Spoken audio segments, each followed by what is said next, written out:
नमस्कार. L'Oréal Paris total repair 5 सह प्रस्तुत home minister co powered by Godrej expert rich creme आणि सपट परिवार चहा. Special partners Alpenliebe Juzt jelly. Kansai Nerolac पेंटच्या या भागात मी आदेश बांदेकर आपल्या सगळ्यांचं मनापासून स्वागत करतो. चला हवा येऊ द्या ही मालिका आपल्या प्रत्येकाला दिवसभराच्या धकाधकीच्या आयुष्यातून विरंगुळा देणारी आणि त्यातला प्रत्येक सदस्य हा आता आपल्या कुटुंबाचा सदस्य झालेला आहे. आज आपण त्या कुटुंबाला भेटणार आहोत. बऱ्याच वर्षांपूर्वी एकापेक्षा एक मधून तुमच्या घरात पोहोचलेली आमची वहिनी स्वाती देवल आणि संगीत संयोजक तुषार देवल या देवल कुटुंबाशी आज आपण संवाद साधूया. चला भेटूया देवल कुटुंबाला.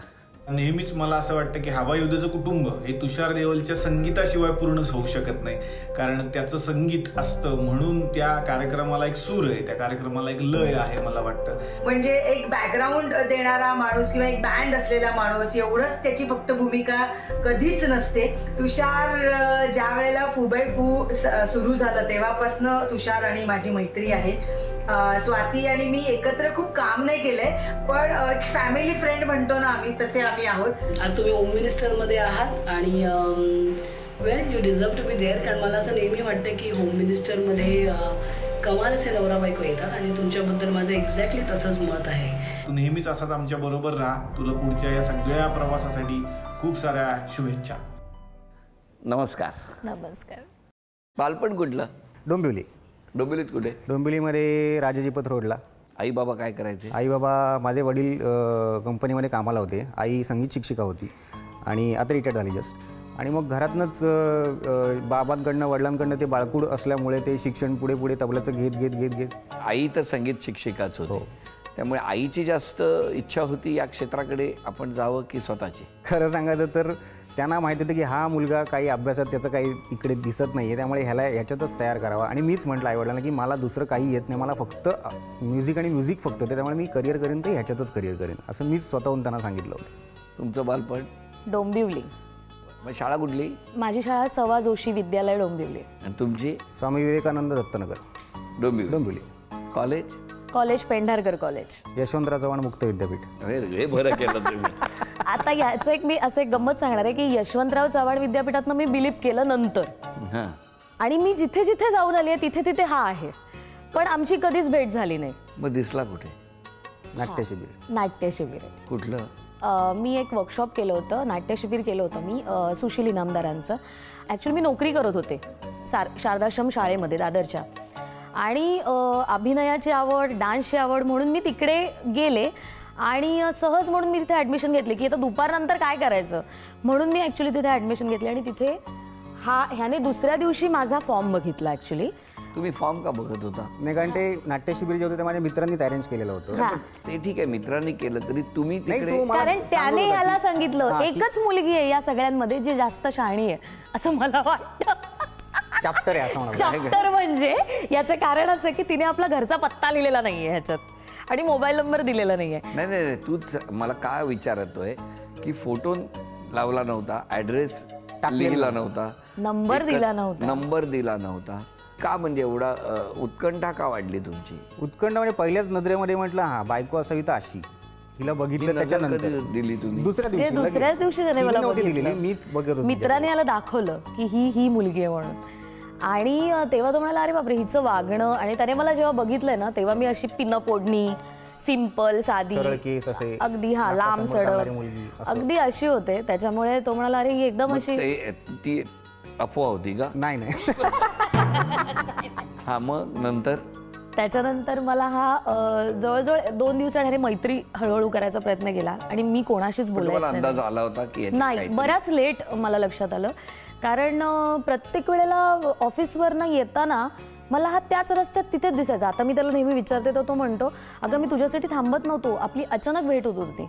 पण इतकं रोज अचानक कशी भेट? कोइन्सिडन्स व्हायचा कारण अचानक कधीतरी भेट होती. नाही पण म्हणजे आमचा नाका तोच होता ना, चहा टपरी वगैरे मित्र माझी कदाचित तिकडे कदाचित याची वेळ तिची ती आणि रस्ताही तोच होता. नंतर मला 2-3 दिवसांनी घरापेक्षा बाहेर चौकात जास्त. हो ऍक्च्युली. आणि मग त्याने मला विचारलं कुठे राहतेस तू? म्हटलं इथेच राहते. आणि ह्या इथेच राहते या उत्तरावर मी 2 महिने काढले आणि त्याच्यानंतर शेवटी तो म्हणाला अगं इथेच सगळेच राहतात राहतेस कुठे? म्हटलं घरात. नाही तेही आम्ही घरातच राहतो, पण पत्ता कुठे? म्हटलं मी नाही सांगणार, तुला कशाला पाहिजे पत्ता, असं म्हणून मी त्याच्याशी पंगाच घेतला होता. आणि नंतर अचानक एका संध्याकाळी आमचा क्लास संपला, मी घरी आले आणि साधारण एक अर्ध्या तासाने बेल वाजली घराची आणि बघते तर हा पेटी घेऊन घरात. तर म्हटलं हा कसं काय आला? मला प्रचंड टेन्शन आलं आईबाबांसमोर, आणि हा अचानक ह्याला घर कसं कळलं? मी तो पत्ताच सांगितला नाही आहे. तर मी आपल्या ह्याच्याकडे बघते, ह्याने शेवटपर्यंत मला काही सांगितलं नाही. पेटी ठेवली, माझ्या आईवडिलांशी ओळख केली, भरपूर गप्पा मारल्या आणि माझे वडील अचानक ह्याच्याशी खूप छान गप्पा मारू लागले. तर मी म्हटलं हे पण सगळे एकमेकांशी गप्पा मारतात आणि मला ह्याला प्रश्न विचारता येईना की तुला घराचा पत्ता मिळाला कसा? आणि नंतर दुसऱ्या दिवशी मला ते असं हे झालं होतं, दुसऱ्या दिवशी हा कधी येत आहे आणि मी कधी याला विचार तुला घराचा पत्ता कसा मिळाला? आणि गेल्यानंतर ह्याने मला सांगितलं की तुझ्या मैत्रिणीकडनं मी नंबर आणि पत्ता तुझा काढला. पण मग प्रपोज कधी केला? त्यांना विचारूया. हां बोला. त्याच्यानंतर मी तिला दर एक आठवड्याने, 2 आठवड्याने, 3 आठवड्याने तिला विचारतो, अगं मला असं असं तुझ्यावरती प्रेम आहे, त्यामुळे तुझ्याकडनं काय उत्तर आहे, तर मला प्लीज सांग काय ते. आत्ता नाही, नंतर सांगते. आत्ता नाही ना. असं करता करता शिबिर संपलं. 3 महिन्याचा 4 महिन्याचा कोर्स संपला. आमचं ते नाटकसुद्धा झालं. त्याच्यानंतर म्हटलं आता भेटणार कुठे ना, आता हिला कसं गाठायचं? तर म्हणून मग त्याच्यानंतर 1-2 म्हटलं चल जरा आपण ह्याला जाऊया, मला युनिव्हर्सिटीला जायचं आहे म्हटलं, माझं काम आहे, मला आकाशवाणीमध्ये फॉर्म भरायचा, तू येणार आहेस का? कारण तोपर्यंत चांगली मैत्री झाली, म्हणजे विश्वास एक असतो ना, तो तयार झाला होता. आणि ती म्हणाली की मलाही काम आहे, तर मी येऊ का तुझ्याबरोबर? म्हटलं चल, मला काहीच प्रॉब्लेम नाही. आणि मी मैत्री झाल्या कारणाने मी म्हटलं जाऊ शकतो आपण, आता सेफ आहे. आणि मला ह्याच्या एका जवळच्या मैत्रिणींनी पण येऊन सांगितलं तो खरंच तुझ्या मागे आहे आणि खरंच त्याला तुझ्याशी लग्नपर्यंत जायचं आहे, असं टाइमपास करण्याचं त्याचं प्रेम नाही आणि मुलगा खूप चांगला आहे. मग घरी कळल्यावर काय प्रतिक्रिया? काही नाही, घरी आम्हाला असं खूप वाटत होतं की आपलं खूप थ्रिलिंग होईल, आपल्याला पळून मिळून जायला लागलं. कारण घरी भावांना तसे तापट होते बाबा, नाही असं नाही, कारण भावाबद्दल तर काही विचारच नका. भावाला माहितीच नव्हतं म्हणजे की बाबा आमचं काय चाललं आहे किंवा काय वगैरे. तर म्हटलं घरी बहुतेक राडा होते. बरं माझ्या घरी काही प्रॉब्लेम नव्हता की बाबा हां चला अशी मुलगी आहे ना, बस ब्राह्मण आहे ना, ओके, आमचं काही म्हणणं नाही. तर एक दिवस अचानक मी कलापिनी गोमकलींच्या कार्यक्रमाला गेलो होतो, तेव्हा सगळ्या बालगंधर्वांची त्यांच्या, तर त्यांच्या कार्यक्रमाला गेलो असताना माझ्या बहिणीनी हिच्या घरी गेली आणि सांगितलं की पत्रिका हवी स्वातीची, कारण बहिणीला मी जस्ट सांगितलं की अशी अशी मुलगी आहे. आणि मग पत्रिका घेऊन गेली बहीण आणि हिला फोन आला संध्याकाळी, तू मी शूटिंगला होती, ही पण शूटिंगला होती त्यावेळेला. म्हटलं ती मला निरोप दिला की तू असशील तशी आज संध्याकाळी शूटिंग संपलं की तू घरी यायचं. म्हणजे अगं मी जीन्समध्ये उगाच तिथे घरी तुमच्याकडे कसं, तू ये फक्त.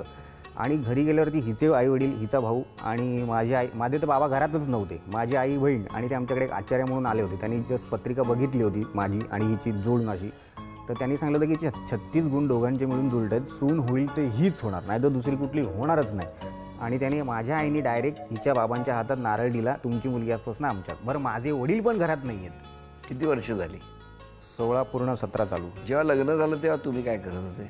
खरं सांगायचं तर लग्नाच्या बोल्यावर जेव्हा चढलो तेव्हा 2,500 रुपये फक्त खिशामध्ये होते. त्याच्यातले 4-5 हजार रुपये जे होते ते आपल्या अल्फा दांडियाकडनंच मिळालेलं पेमेंट होतं. त्याचं तिला मंगळसूत्र केलं होतं. आणि तेच मला सांगायचं, आमचं लग्न ठरलं आणि पहिला दांडिया, तुमचा दांडिया पहिला हा त्याने केला होता झीचा. आणि त्याच्यानंतर ते जे पेमेंट आलं ना दांडियाचं, याच्यावर आम्ही लग्नाला उभे राहिलो. ऐक किती गोड. मग तेच पहिलं उत्पन्न, तेच पहिलं होतं. मग त्याच्यातनं मग आम्ही थोडे पैसे बाजूला ठेवून 1-2-2.5 हजार रुपये ठेवले. बरं माझ्या आईचं पहिल्यापासून होतं की तुषार तू वेगळा व्हायचंस. बरं हा बॉम्ब मला आईने टाकला लग्नाच्या 3ऱ्या दिवशी. म्हटलं अचानक, बरं चाळवाजा सिस्टीममध्ये आम्ही राहतो, त्यामुळे 1 रूम किचनमध्ये एवढं अकोमोडेट होऊ शकत नाही हे तिला वाटत होतं असं, पण आम्ही राहिलो असतो. आम्हाला कारण मला माणसं आणि आईवडील मला हवे असतात. म्हणजे मी पण एकत्र कुटुंबामध्ये असं छोटं छोटं म्हटलं आवडतं म्हणजे मला. तर आई म्हणाले नाही आपल्याला शक्य नाही, कारण तुमचं क्षेत्र वेगळं आहे, आमच्या ड्युट्या वेगळ्या आहेत, त्यामुळे तुमचं ते नाही आपलं मॅच होणार. त्यापेक्षा तुम्ही लांब राहा, 4 बिल्डिंग सोडून तुम्ही राहा, फक्त आम्ही आहोतच काय झालं तर. आणि मला प्रचंड राग. म्हटलं आईने मला घरातनं बाहेर काढलं. मग मी आईवरती चिडलो. म्हटलं तू मला घरातनं बाहेर काढलंच कसं? पण आज मला कळतंय की त्या गोष्टीत फार किती त्याचा फायदा आज मला. आज आम्ही आमच्या पायावर उभे होत आणि डोंबिवलीपासून ते आज बोरिवलीपर्यंत घरात म्हणजे पासून ते आज 3 BHK पर्यंत आमचा प्रवास आहे. एवढा त्या म्हणजे आईमुळेच होऊ शकला खरं तर. पहिल्या खेळात किती बक्षीस मिळवणार बघूया. हे इथून रिंग टाकायची आणि त्या काचेवरती थांबली पाहिजे. तुम्हाला 10 संधी, तुम्हाला 10, दोघांनी मिळून 10 ही गुणसंख्या करायची. घ्या खेळा. हा जमतंय. जमणार. 1 2 2 3 आता करेक्ट प्रॅक्टिस. 4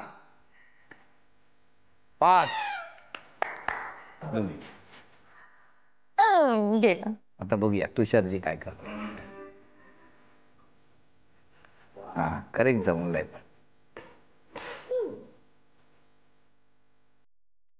1 2 8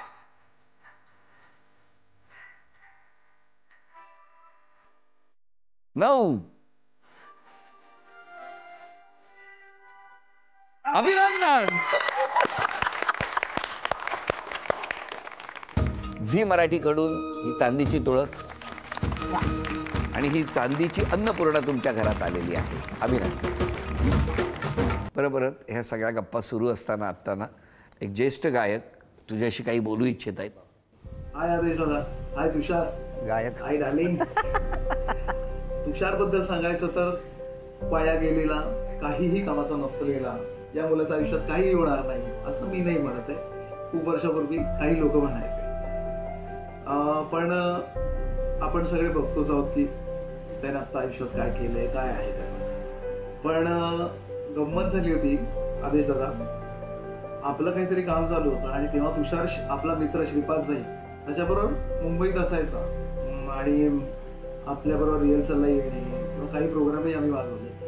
तर त्या दरम्यान आपल्याला आपलंच झी मराठीचं घडलंय बिघडलंयचं शूट आपल्याकडे आलं काम करायला. तर कमलेशने कमलेश म्हणाला की निलेश आपण नाही करू शकणार, तर आपण काय करूया. मी म्हटलं तुषारला पाठवू शकतो.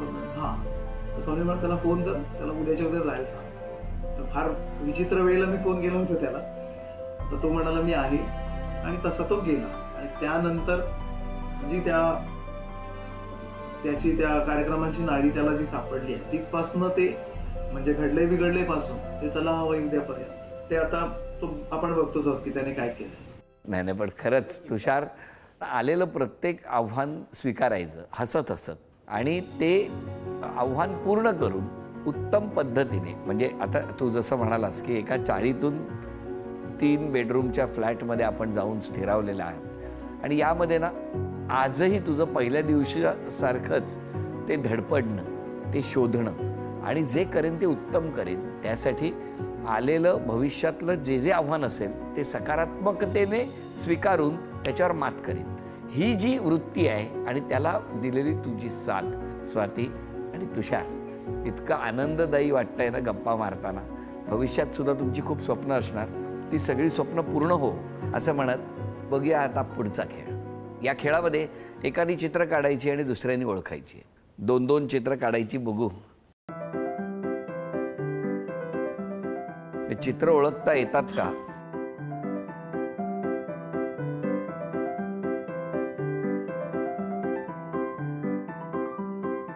पाणीपुरी, भेळपुरी,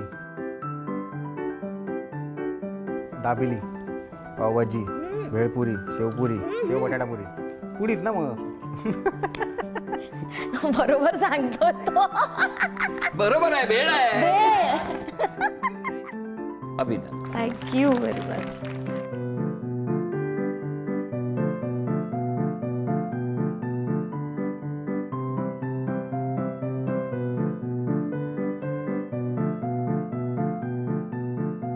मुलगी, सिंड्रेला, परी, राणी कुठली? 10. अच्छा डॉल, बेबी डॉल. डॉल. ते काय केलं होतं? माऊली. अभिनंदन. सर तुम्ही आता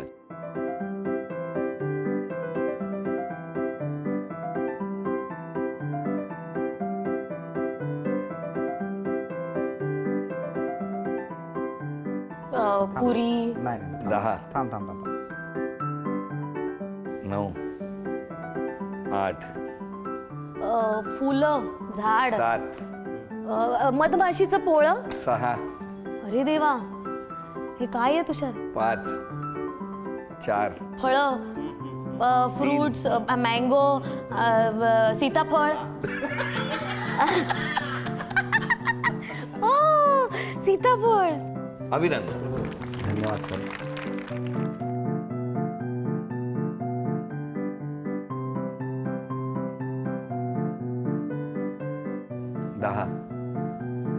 बूट, शूज. 9 काही टांगायचं काही का? 7 हे चुकलं, स्टार नाही आहे. 6 5 तुषार काय आहे हे? 4 3 अगं हे तर ओळख, याच्यामुळे काय होतं याला. 1. क्रिएटिव्हिटी काय आधी आम्हाला कळू द्या. बरं, डासाचं चित्र मला कधीच काढता आलेलं नाही आहे, म्हणजे साधं पण नाही आहेत. त्यामुळे मी इलेक्ट्रिकचे बटणं काढली किंवा काय ते मच्छर आणि त्याच्या आजूबाजूला हे डास फिरतात. ही इलेक्ट्रिकची बटन आहे. हा, म्हणजे असेच नशिबीने हार. काढायची. क्षमा मागायची असेल तर कोणाची मागा? माझ्या आई वडिलांची, की कधी मी काही बोलले असेन अनावधानाने किंवा काही. कारण आई ही अशी एक हक्काची गोष्ट असते की जिच्यावर आपण काही चुकलं, काही झालं तरी आपण तिच्यावरच पहिले डाफरतो, तिलाच कवटाळतो. तर त्याच्यामुळे मी असं बऱ्याच वेळा आईवर अजूनही, आणि आधी मी खूप शांत होते आणि नंतर थोडीशी बदलत गेले. काही आपला व्यवसाय असू दे, थोडंसं काय म्हणतात ते चढ उतार आपल्या आयुष्याचे बरेच बघितले. खूप टेन्शन्समधनं गेलो, खूप त्याच्यामुळे ना थोडीशी अशी चिडचिड, माणसं काही विचित्र भेटत गेली, काही चांगली भेटत गेली. तसं माझं ना माइंड बदलायला लागलं आणि मग थोडी चिडचिडी वगैरे मी असे थोडीशी झाले. तर मी बऱ्याच वेळा आईवरच तो राग काढते. तर त्यामुळे आईची मी माफी मागेन. दुसरी गोष्ट, मी माझ्या मुलाची माफी मागेन. खरं तर आम्ही दोघंही आमच्या मुलाची माफी मागू. याचं कारण असं ना, एकतर 11 वर्षांनी तो मला झाला आणि एवढं. 1 मिनिट, ते काय म्हणतायत जरा ऐकूया.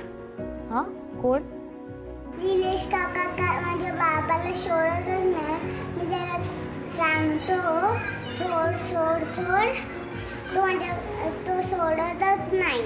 मी रात्री आई आली ना रात्री की मग माझा अभ्यास घेते. कधी 2 वाजता, कधी 3 वाजता. त्याच्यानंतर मी झोपतो. अजून एक गंमत सांगू का? बाबा आणि आई जाम धपाटे देतात. मी थोडी आणि खूप मस्ती पण करतो. आई बाबा नंतर जवळ घेतात आणि खूप खेळणी देतात. माझे आई बाबा खूप मला आवडतात. Love you. काय गोड बोललाय रे. किती समजूतदारपणा त्याच्याकडे आलाय. तो माझ्या मते तुमच्या दोघांच्या स्ट्रगल मधनं आलेला आहे. आणि म्हणून आम्हाला तेच म्हटलं ना की अरे तू क्षमा मागितलीच नाही. एक तर पहिली गोष्ट म्हणजे स्वराज्याची क्षमा मागीन ती याच्यासाठी की आत्ता त्याला आत्ता ह्या गोष्टी कळणार नाहीत, पण आत्ता आम्ही त्याच्यासाठी जे ह्या गोष्टी करतोय त्याच्या भल्यासाठीच करतोय बेसिकली. आणि पुढे त्याच्या मुलांना आम्हाला वेळ देता यावा याच्यासाठी आम्ही हे सगळं करतोय. एकदम आजी आजोबाच्या फेजमध्ये गेला. खूप पुढचे विचार करतोय. आणि दुसरी गोष्ट, त्याला पण कोणतरी सांभाळायला पाहिजे की नाही. जसं आमचे आई वडील आहेत नाही, असं पण डोंबिवलीवरनं येऊ शकत नाहीत वगैरे, वाटत किती बरीच कारणं असू शकतात. पण मला त्याच्या बाबतीत असं करायचं नाही आहे. त्यामुळे मी त्याला त्याच्याबद्दल, आणि त्याच्या मला ते गिल्ट असा राहिलेला आहे. मी ते सांगू इच्छिते की त्याचा जेव्हा जन्म ठरला तो ॲक्च्युली दिलेल्या तारखेच्या खूप आधी झाला. आणि त्याने खूप आधी म्हणजे 9वा महिना झाल्यावरच तो झाला. पण मला तारीख वेगळी दिली होती. तो झाला अचानक अलीकडे. आणि ह्याने एक कार्यक्रम घेतला होता बेंगलोरला. त्याच वेळेला नाटकाच्या प्रयोगाला तो गेला होता, हिंदी नाटकाच्या. आणि तिकडनं तो पोचू शकला नाही वेळेत. आणि नंतर तो झाल्यानंतर मग त्याचं असं झालं की स्वराध्याचा जन्म आणि नंतर चलावदेचे दौरे बाहेरचे. त्यामुळे तो घरात कनेक्ट जास्ती होऊ शकत नव्हतं. आता इथेच असल्यामुळे परत मी त्याच्याशी कनेक्ट आहे. खेळणं, मस्ती. तो आता 2 मिनिटं सोडत नाही मला. तो बाबा चल तुझ्याबरोबर, बरं कपडे माझ्यासारखे घालायचे, ढोलकी वाजायला माझ्याबरोबर. रोल मॉडेल आहे बाबा त्याचा. आता छान वाटतंय सगळं. आता उत्तम. जी स्वप्न तुम्ही बघितलेली आहेत ती सगळी स्वप्न पूर्ण होणार हा आम्हाला विश्वास आहे. फक्त मी एक प्रार्थना करणार आहे, जेव्हा कधी तुषार घरी असेल तेव्हा शक्य झालं तर त्यालाही बोलायला मिळेल असं वातावरण घरात राहू दे. आत्ता जसे हसलात तसे हसत राहा, आनंदात राहा असं म्हणत आता क्षण आला आहे सन्मानाचा. झी मराठीकडून ही भेटवस्तू. धन्यवाद.